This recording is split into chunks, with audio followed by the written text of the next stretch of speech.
ರಾಜ್ಯ ರಾಜಕೀಯದಲ್ಲಿ ಸಿಎಂ ಕುರ್ಚಿ ಕದನ ಜೋರಾಗಿದೆ.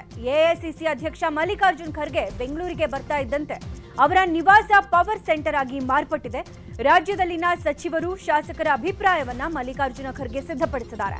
ಇನ್ನು ನಾಯಕತ್ವ ಬದಲಾವಣೆ, ಸಂಪುಟ ಪುನರ್ರಚನೆ ಕುರಿತಂತೆ ಅಭಿಪ್ರಾಯ ಸಂಗ್ರಹ ಮಾಡ್ತಿದ್ದಾರೆ. ಕೆಲವರಿಗೆ ನೇರ ಭೇಟಿಯಾಗಿ ಅಭಿಪ್ರಾಯ ಹಂಚಿಕೊಳ್ಳೋಕೆ ಖರ್ಗೆ ಅವಕಾಶವನ್ನ ಕೊಟ್ಟಿದ್ದಾರೆ. ಸಂಗ್ರಹಿಸಿದ ವರದಿ ಹಿಡಿದು ದೆಹಲಿಗೆ ಹೋಗಿ ರಾಹುಲ್ ಗಾಂಧಿ ಜೊತೆ ಮಲ್ಲಿಕಾರ್ಜುನ್ ಖರ್ಗೆ ಚರ್ಚೆ ಮಾಡ್ತಾರೆ. ಇನ್ನು ಸಿಎಂ ಕುರ್ಚಿ ವಿಚಾರವಾಗಿ ಅಂತಿಮವಾಗಿ ರಾಹುಲ್ ಗಾಂಧಿ ಹಾಗೂ ಸೋನಿಯಾ ಗಾಂಧಿಯೇ ನಿರ್ಧಾರವನ್ನ ಮಾಡಬೇಕು ಅಂತ ಹೇಳಿದ್ದಾರೆ. ಇನ್ನು ಸಿಎಂ ಸಿದ್ದರಾಮಯ್ಯನವರ ಆಪ್ತರಾದ ಸಚಿವ ಮಹದೇವಪ್ಪ ಹಾಗೂ ವೆಂಕಟೇಶ್ ಖರ್ಗೆ ಅವರನ್ನ ಭೇಟಿ ಮಾಡಿದ್ದಾರೆ. ಹಾಗೆ ಸಚಿವೆ ಲಕ್ಷ್ಮೀ ಹೆಬ್ಬಾಳ್ಕರ್ ಕೂಡ ಖರ್ಗೆ ಅವರನ್ನ ಭೇಟಿ ಮಾಡಿ ಒಂದಿಷ್ಟು ಹೊತ್ತು ಸಮಾಲೋಚನೆ ನಡೆಸಿದ್ದಾರೆ. ಈ ನಡುವೆ ಸಚಿವ ಸ್ಥಾನ ಕೈತಪ್ಪುವ ಆತಂಕದಲ್ಲಿರುವ ಸಚಿವ ಮಂಕಾಳ ವೈದ್ಯ ಖರ್ಗೆ ಭೇಟಿ ಮಾಡಿದ್ದಾರೆ. ಮೊನ್ನೆ ತಾನೇ ಖರ್ಗೆ ಭೇಟಿ ಮಾಡಿ ಸಚಿವ ಸ್ಥಾನಕ್ಕೆ ಬೇಡಿಕೆ ಇಟ್ಟಿದ್ರು ಆರ್.ವಿ. ದೇಶಪಾಂಡೆ. ನಿನ್ನೆ ರಾತ್ರಿ ಸಚಿವ ಮಂಕಾಳ ವೈದ್ಯ ಭೇಟಿ ಮಾಡಿ ಚರ್ಚೆಯನ್ನ ಮಾಡಿದ್ದಾರೆ. ನಾಯಕತ್ವ ಬದಲಾವಣೆ ಬಿಸಿ ನಡುವೆ ಸಚಿವ ಕೆಜೆ ಜಾರ್ಜ್ ಜೊತೆ ಡಿಸಿಎಂ ಡಿಕೆಶಿ ಮಹತ್ವದ ಚರ್ಚೆ ನಡೆಸಿದ್ದಾರೆ. ಕೆಜೆ ಜಾರ್ಜ್ ಅವರ ಸರ್ಕಾರಿ ನಿವಾಸದಲ್ಲಿ ಭೇಟಿಯಾಗಿ ಚರ್ಚೆ ನಡೆಸಿದ್ದಾರೆ. ಜಾರ್ಜ್ ಮಲ್ಲಿಕಾರ್ಜುನ್ ಖರ್ಗೆ ಅವರನ್ನ ಭೇಟಿ ಮಾಡಿ ವಾಪಸ್ ಆಗ್ತಾ ಇದ್ದಂತೆ ಡಿಕೆಶಿ ಭೇಟಿ ಮಾಡ್ತಾ ಇರೋದು ಕುತೂಹಲಕ್ಕೆ ಕಾರಣ ಆಗಿದೆ. ಇನ್ನು ತಮ್ಮ ಬೇಡಿಕೆಯನ್ನ ಸೋನಿಯಾ ಗಾಂಧಿಗೆ ತಲುಪಿಸಬೇಕು ಅಂತ ಡಿಕೆಶಿ ಮನವಿ ಮಾಡಿದಾರಂತೆ. ಇಂಧನ ಸಚಿವ ಕೆಜೆ ಜಾರ್ಜ್ ಸೋನಿಯಾ ಗಾಂಧಿ ಅವರಿಗೆ ಅತ್ಯಾಪ್ತರಾಗಿರೋದ್ರಿಂದ ಸಂಧಾನಕಾರರಾಗಿ ಸೋನಿಯಾ ಗಾಂಧಿಯ ಜೊತೆ ಮಾತುಕತೆ ಮಾಡುವಂತೆ ಡಿಕೆಶಿ ಮನವಿ ಮಾಡಿಕೊಂಡಿದ್ದಾರೆ ಅಂತ ಹೇಳಲಾಗ್ತಿದೆ. ಡಿಕೆಶಿ ಸಿಎಂ ಆಗಬೇಕು ಅಂತ ಒಂದು ಬಣ ಕಸರತ್ತು ಮಾಡ್ತಾ ಇದ್ರೆ, ಮತ್ತೊಂದು ಕಡೆ ತಂದೆ ಪರವಾಗಿ ಫೀಲ್ಡ್ಗಿಳಿದಿದ್ದಾರೆ ಯತೀಂದ್ರ ಸಿದ್ದರಾಮಯ್ಯ.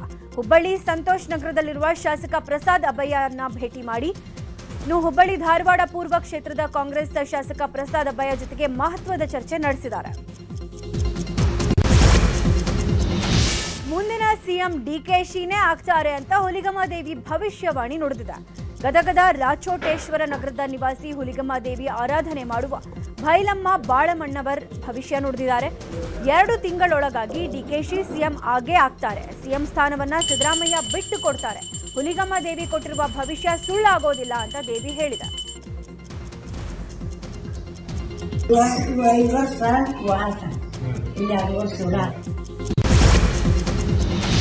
ಇವತ್ತು ಚಿಕ್ಕಬಳ್ಳಾಪುರದ ಶಿಡ್ಲಘಟ್ಟಕ್ಕೆ ಸಿಎಂ ಸಿದ್ದರಾಮಯ್ಯ, ಡಿಸಿಎಂ ಡಿಕೆಶಿ ಭೇಟಿ ಕೊಡ್ತಾರೆ.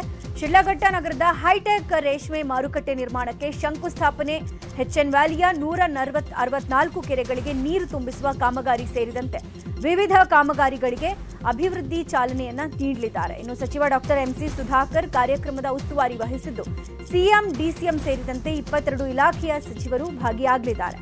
ಇನ್ನು ಶಿಡ್ಲಘಟ್ಟ ನಗರದಲ್ಲಿ ಬ್ಯಾನರ್ ಬಂಟಿಂಗ್ಸ್ ರಾರಾಜಿಸ್ತಾ ಇವೆ.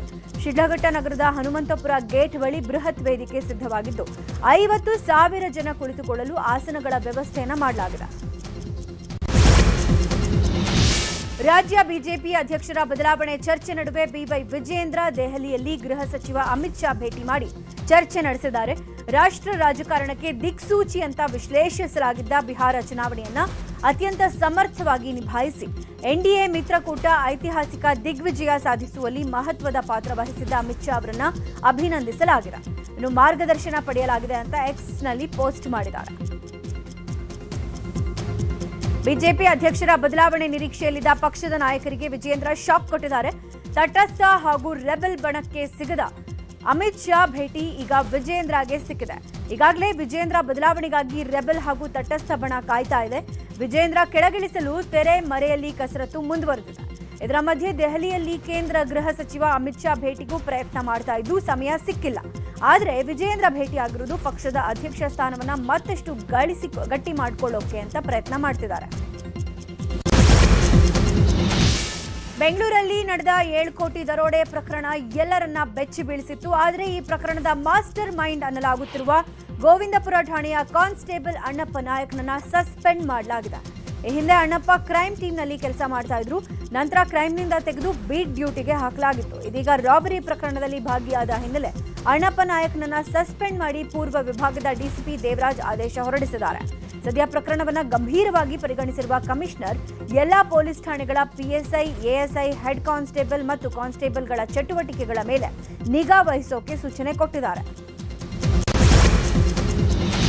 ಬೆಂಗಳೂರಿನ ಡೈರಿ ಸರ್ಕಲ್ ಬಳಿ ಹಾಡಹಗಲೇ ನಡೆದ 7 ಕೋಟಿ ರಾಬರಿ ಕೇಸ್ನ ಕಹಾನಿಗಳು ದಿನಕ್ಕೊಂದು ಹೊರಬೀಳ್ತಾ ಇವೆ. ಸಿಎಂಎಸ್ ಅಧಿಕಾರಿಗಳ ನಿರ್ಲಕ್ಷ್ಯ ಕೂಡ ರಾಬರಿಗೆ ಒಂದು ಕಾರಣ ಅನ್ನೋದು ಗೊತ್ತಾಗಿದೆ. 15 ರೂಲ್ಸ್ಗಳಲ್ಲಿ 6ರಿಂದ 7 ರೂಲ್ಸ್ ಬ್ರೇಕ್ ಮಾಡಲಾಗಿದೆ. ಹೀಗಾಗಿ ಸಿಎಂಎಸ್ ಕಂಪನಿ ಹಾಗೂ ಸಂಬಂಧಪಟ್ಟ ಅಧಿಕಾರಿಗಳ ವಿರುದ್ಧ ಕೇಸ್ ದಾಖಲು ಮಾಡೋಕೆ ಪೊಲೀಸರು ಸಿದ್ಧತೆ ಮಾಡಿಕೊಳ್ತಿದ್ದಾರೆ. ರೂಲ್ಸ್ ಉಲ್ಲಂಘನೆ ಬಗ್ಗೆ ಆರ್ಬಿಐಗೆ ಕಮಿಷನರ್ ಸೀಮಂತ್ ಕುಮಾರ್ ಸಿಂಗ್ ಪತ್ರ ಬರೆಯಲಿದ್ದಾರೆ. ಮಂಡ್ಯದ ಕೆರಗೋಡುವಿನಲ್ಲಿ ಅದ್ಧೂರಿ ಗಣೇಶೋತ್ಸವ ಪ್ರಯುಕ್ತ ಮಂಡ್ಯದಿಂದ ಬೃಹತ್ ಬೈಕ್ ಜಾಥಾ ಹಮ್ಮಿಕೊಳ್ಳಲಾಗಿತ್ತು. ಮಂಡ್ಯ ನಗರದ ಶಕ್ತಿ ದೇವತೆ ಕಾಳಿಕಾಂಬ ದೇಗುಲದ ಬಳಿ ಸಚಿವ ಎನ್ ಚಲುವರಾಯಸ್ವಾಮಿ ಚಾಲನೆ ನೀಡಿದ್ದಾರೆ. ಶಾಸಕ ಗಣಿಗಾರ್ ರವಿಕುಮಾರ್ ನೇತೃತ್ವದಲ್ಲಿ ಕೆರಗೋಡು ಗ್ರಾಮದಲ್ಲಿ ಗಣೇಶ ಮೂರ್ತಿ ವಿಸರ್ಜನೆ ಕಾರ್ಯಕ್ರಮ ನಡೆದಿದೆ. ದಾರಿಯುದ್ದಕ್ಕೂ ತಮಟೆ ಸದ್ದು ಹಾಗೂ ಡಿಜೆ ಸೌಂಡ್ ಜೋರಾಗಿದ್ದು ಯುವಕರು ಕುಣಿದು ಕುಪ್ಪಳಿಸಿದ್ದಾರೆ. ಗಣೇಶ ಮೂರ್ತಿ ಜೊತೆಗೆ ಹನುಮ ಹಾಗೂ ಶಿವನ ಮೂರ್ತಿಗಳ ಮೆರವಣಿಗೆ ಮಾಡಿ ವಿಸರ್ಜನೆಯನ್ನ ಮಾಡಲಾಗಿದೆ. ಶಾರ್ಟ್ ಸರ್ಕ್ಯೂಟ್ನಿಂದ ಮನೆಯೊಂದು ಧಗಧಗ ಹೊತ್ತಿ ಉರಿದಿರುವ ಘಟನೆ ಬೀದರ್ನ ಆಲಿಯಂಬರ್ ಗ್ರಾಮದಲ್ಲಿ ನಡೆದಿದೆ. ದೇವೇಂದ್ರ ವೈಜನಾಥ ಅನ್ನುವವರ ಮನೆ ಶಾರ್ಟ್ ಸರ್ಕ್ಯೂಟ್ನಿಂದ ಬೆಂಕಿಗಾಹುತಿಯಾಗಿದೆ. ವಿಷಯ ಗೊತ್ತಾಗ್ತಾ ಇದ್ದಂತೆ ಜಮೀನು ಬಳಿ ಇದ್ದ ಕುಟುಂಬಸ್ಥರು ಬರುವಷ್ಟರಲ್ಲಿ ವಸ್ತುಗಳೆಲ್ಲ ಸುಟ್ಟು ಕರಕಲಾಗಿತ್ತು. ಸಾಲ ತೀರಿಸೋಕೆ ಮನೆಯಲ್ಲಿಟ್ಟಿದ್ದ 60,000 ಹಣ ಕೂಡ ಸುಟ್ಟು ಹೋಗಿದೆ. ಕುಟುಂಬಸ್ಥರು ಈಗ ಕಣ್ಣೀರು ಹಾಕ್ತಿದ್ದಾರೆ.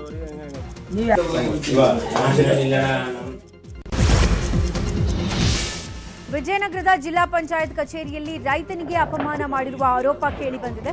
ಕಳಪೆ ಕಾಮಗಾರಿ ಬಗ್ಗೆ ದೂರು ಕೊಟ್ಟಿರುವ ಬಗ್ಗೆ ಮಾಹಿತಿ ಕೇಳೋಕೆ ರೈತ ಷಣ್ಮುಖಪ್ಪ ಹೋಗಿದ್ರು. ಈ ವೇಳೆ ಅಲ್ಲಿದ್ದ ಮೊಹಮ್ಮದ್ ಯೂಸುಫ್ ಅನ್ನುವ ಅಧಿಕಾರಿ ರೈತನ ಬಟ್ಟೆ ನೋಡಿ ಅವಮಾನ ಮಾಡಿದ್ದಾರೆ. ರೈತರಾದೇನು ಒಳ್ಳೆ ಪ್ಯಾಂಟ್ ಶರ್ಟ್ ಹಾಕೊಂಡು ಕಚೇರಿಗೆ ಬನ್ನಿ ಅಂತ ಹೇಳಿದಾರಂತೆ. ಹೀಗಾಗಿ ಅಧಿಕಾರಿಯನ್ನ ಕೆಲಸದಿಂದ ವಜಾ ಮಾಡಬೇಕು ಅಂತ ರೈತರು ಮನವಿ ಮಾಡಿದ್ದಾರೆ. ನಂದಿನಿ ತುಪ್ಪದ ಹೆಸರಲ್ಲಿ ಕಲಬೆರಕೆ ತುಪ್ಪ ಮಾರಾಟ ಕೇಸ್ನಲ್ಲಿ ಮೈಸೂರು ಮೂಲದ ದಂಪತಿಯನ್ನ ಅರೆಸ್ಟ್ ಮಾಡಲಾಗಿದೆ. ಮೂಲತಃ ಮೈಸೂರಿನವರಾಗಿದ್ದು 10 ವರ್ಷದಿಂದ ತಮಿಳುನಾಡಿನಲ್ಲೇ ವಾಸ ಮಾಡ್ತಿದ್ರು. ತುಪ್ಪದ ತಯಾರಿಕೆಯ ಫ್ಯಾಕ್ಟರಿ ಮಾಡಿಕೊಂಡಿರುವ ದಂಪತಿ ತುಪ್ಪ ಸಿಹಿ ಬರ್ತಾ ಇಲ್ಲ, ಸುವಾಸನೆ ಇಲ್ಲ ಅಂತ 5 ಕೆಜಿ ತುಪ್ಪಕ್ಕೆ 1 ಕೆಜಿ ನಂದಿನಿ ತುಪ್ಪ ಬಳಕೆ ಮಾಡ್ತಿದ್ರು. ನಂದಿನಿ ತುಪ್ಪಕ್ಕಾಗಿ ಡಿಸ್ಟ್ರಿಬ್ಯೂಟರ್ ಆಗಿದ್ದ ಮಹೇಂದ್ರ ತಮಿಳುನಾಡಿನಿಂದ ಬರ್ತಾ ಇದ್ದ ತುಪ್ಪವನ್ನ ನಂದಿನಿ ಬ್ರ್ಯಾಂಡ್ ಬಾಟಲ್ಗಳಿಗೆ ತುಂಬಿಸಿ ಚಾಮರಾಜಪೇಟೆಯ ಮನೆಯಲ್ಲಿ ಪ್ಯಾಕಿಂಗ್ ಮಾಡ್ತಾ ಇದ್ರಂತೆ. ಇದರಿಂದ ಹೆಚ್ಚಿನ ಲಾಭ ನೋಡಿ ಮಗ ದೀಪಕ್ ಹಾಗೂ ಪತ್ನಿ ಗಾಯತ್ರಿ ಕೂಡ ಸಹಕಾರ ನೀಡಿದ್ದಾರೆ.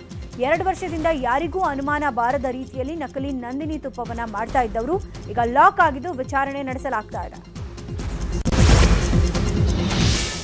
ಮೈಸೂರು ದಸರಾದಲ್ಲಿ 8 ಬಾರಿ ಅಂಬಾರಿ ಹೊತ್ತು ಮೆರೆದಿದ್ದ ಅರ್ಜುನ ಸಾವನ್ನಪ್ಪಿ 2 ವರ್ಷಗಳೇ ಕಳೆದು ಹೋಗಿದೆ. ಕಾಡಾನೆಗಳ ಸೆರೆ ವೇಳೆ ಅರ್ಜುನ ಸಾವನ್ನಪ್ಪಿದ್ದು, ಅರ್ಜುನ ಮರಣ ಹೊಂದಿದ ಹಾಸನದ ಸಕಲೇಶಪುರ ತಾಲೂಕಿನ ದಬ್ಬಳಿಕಟ್ಟೆಯಲ್ಲಿ ಸಮಾಧಿ ಮಾಡಿ ಪುತ್ಥಳಿಯನ್ನ ನಿರ್ಮಾಣ ಮಾಡಲಾಗಿದೆ. ಆದರೆ ಪುತ್ಥಳಿ ನಿರ್ಮಾಣಗೊಂಡು 1 ವರ್ಷ ಆದರೂ ಕೂಡ ಉದ್ಘಾಟನೆ ಭಾಗ್ಯ ಮಾತ್ರ ಬಂದಿಲ್ಲ. ಅರ್ಜುನನ ಸ್ಮಾರಕ ತಂದಿಟ್ಟು ಲೋಕಾರ್ಪಣೆ ಮಾಡದೆ ಅಧಿಕಾರಿಗಳು ನಿರ್ಲಕ್ಷ್ಯ ತೋರಿದ್ದಾರೆ ಅಂತ ಹೇಳಲಾಗ್ತಿದೆ. ಕೊಪ್ಪಳ ನಗರಕ್ಕೆ ಹೊಂದಿಕೊಂಡು ನಿರ್ಮಾಣ ಆಗ್ತಾ ಇರುವ ಬಲ್ಡೋಟಾ ಉಕ್ಕು ಕಾರ್ಖಾನೆಗಳು ಬೇಡ ಅಂತ ವಿರೋಧಿಸಿ ನಡೀತಾ ಇರುವ ಧರಣಿ 24ನೇ ದಿನಕ್ಕೆ ಕಾಲಿಟ್ಟಿದೆ. ಕೊಪ್ಪಳ ಬಚಾವೋ ಆಂದೋಲನ ಸಮಿತಿ, ಕೊಪ್ಪಳ ಪರಿಸರ ಹಿತರಕ್ಷಣಾ ಸಮಿತಿಯಿಂದ ನಡೆಯುತ್ತಿರುವ ಸತ್ಯಾಗ್ರಹದಲ್ಲಿ ಕೊಪ್ಪಳದ ಗಾಂಧಿ ಬಳಗದಿಂದ ಉಪವಾಸ ಸತ್ಯಾಗ್ರಹ ನಡೆದಿದೆ. ಸತ್ಯಾಗ್ರಹಗಳಿಗೆ ಎಳನೀರು ಕುಡಿಸಿ ಉಪವಾಸ ಸತ್ಯಾಗ್ರಹ ಅಂತ್ಯಗೊಳಿಸಿದ್ದಾರೆ.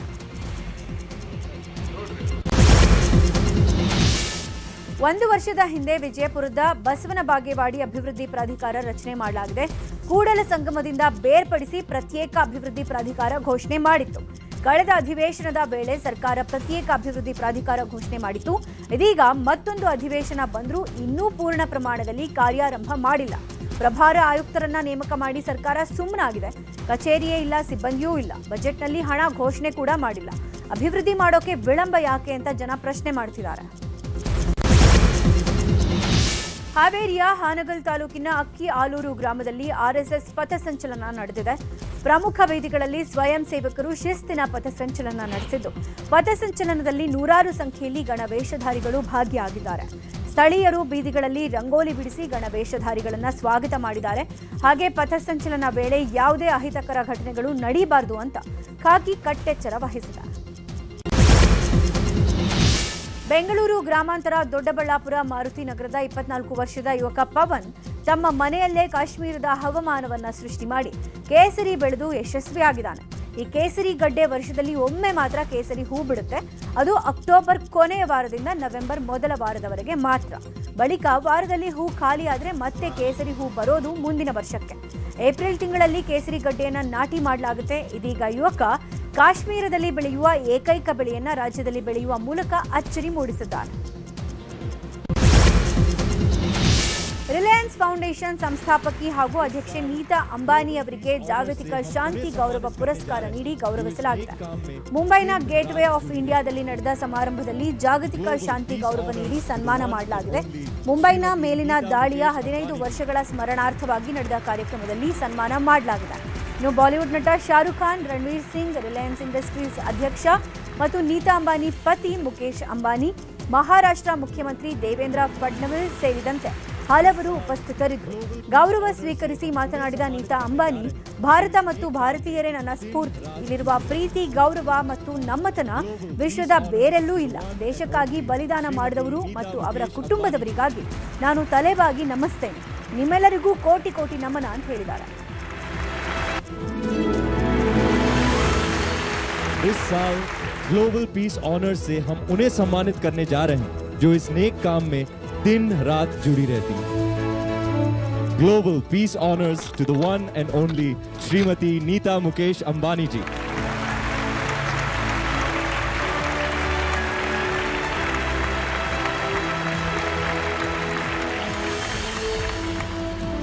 My greatest inspiration is India and all the people of India. जो प्यार, जो सम्मान, जो अपनापन हमारे देश में है वो दुनिया में और कहीं नहीं. There can be no greater sacrifice than the sacrifice of those who laid their lives for their nation, who gave up their today so that India can have a safer tomorrow. To all of them and their families, I bow my head in reverence. आप है तो देश आज़ाद है, आप है तो भारत सलामत है. आप सबको मेरा कोटि कोटि प्रणाम.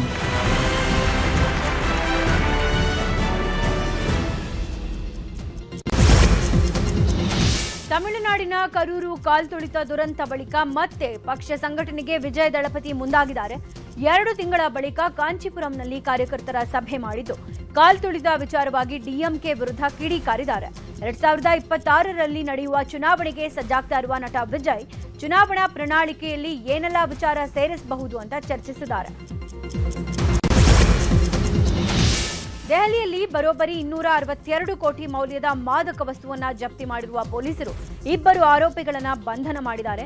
ಮಾದಕ ವಸ್ತು ನಿಯಂತ್ರಣ ದಳ ಹಾಗೂ ದೆಹಲಿ ಪೊಲೀಸರು ನಡೆಸಿದ ಅತಿದೊಡ್ಡ ಕಾರ್ಯಾಚರಣೆಯಲ್ಲಿ 328 ಕೆಜಿ ಮೆಥಾಂಫೆಟಮೈನ್ ಮಾತ್ರೆಗಳನ್ನು ವಶಕ್ಕೆ ಪಡೆಯಲಾಗಿದೆ.